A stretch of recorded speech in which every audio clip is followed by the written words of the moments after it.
Hello, Assalamu alaikum. This is Saidur Rahman from SRS Travelers Building. Thumbnail দেখে অবশ্যই আপনারা বুঝতে পারছেন যে আমি এখন কি নিয়ে ভিডিও করব।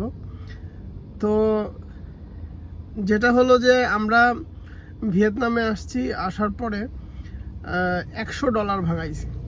তো $100 আমাদের দেশে এখন আমাদের $100 কিনতে খরচ হয় হলো প্রায় 11,000 টাকা, অর্থাৎ 110 টাকা $1 প্রাইস। তো আমরা এখানে এসে ভাঙাইলাম, ভাঙানোর পরে দেখতেছি আমরা মিলেনিয়ার হয়ে গেছি। 23,60,000 এই যে আমার হাতে আছে 23,60,000। আমরা আপনি দেখেন যে এই যে দেখেন এদের নোটটা 5 লক্ষ টাকার নোট, একটা টাকা 5 লক্ষ, অর্থাৎ 5 লাখ টাকার একটা নোট।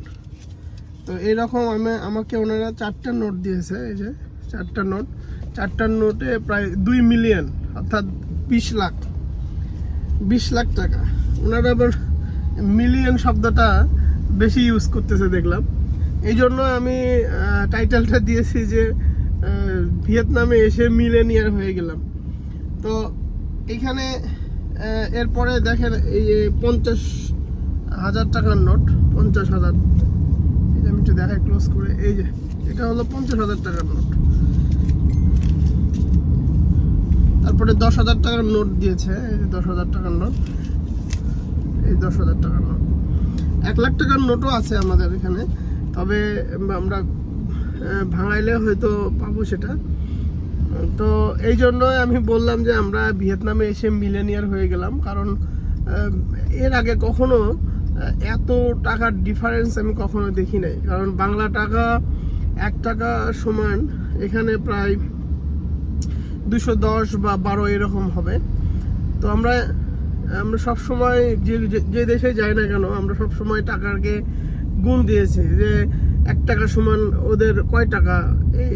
এখানে এসে আর এই গুণ দেওয়া লাগতেছে না, এখানে এসে সব ভাগ দিতে হচ্ছে। যে 2 লাখ টাকা, 1 লাখ টাকা ভাড়া কিংবা 2 লাখ টাকার খাবার, এই সব করতে গেলে হয়তো দেখা যাচ্ছে যে আমার 212 দিয়ে ভাগ করতে হবে যে আমাদের বাংলা টাকা কয় টাকা খরচ হলো। তো ঠিক আছে, আমরা পুরো ভিয়েতনামের সিরিজে কিছু কিছু করে আপনাদের সাথে শেয়ার করবো সব কিছু। তো ঠিক আছে, এখন আমরা যেহেতু হোচিমিনে নামছি, তো হোচিমিনে নেমে আমরা এখন হোটেলের দিকে যাচ্ছি। তো আমাদের এই পুরো জার্নিটা আপনারা আমাদের সঙ্গে থাকবেন, আমাদের চ্যানেলটিকে সাবস্ক্রাইব করবেন এবং লাইক কমেন্ট করে এবং শেয়ার করবেন। আশা করি আপনাদের সব এই ভিডিওগুলো ভালো লাগবে। তো দেখা হবে নেক্সট ভিডিওতে, ওই পর্যন্ত আল্লাহ হাফেজ।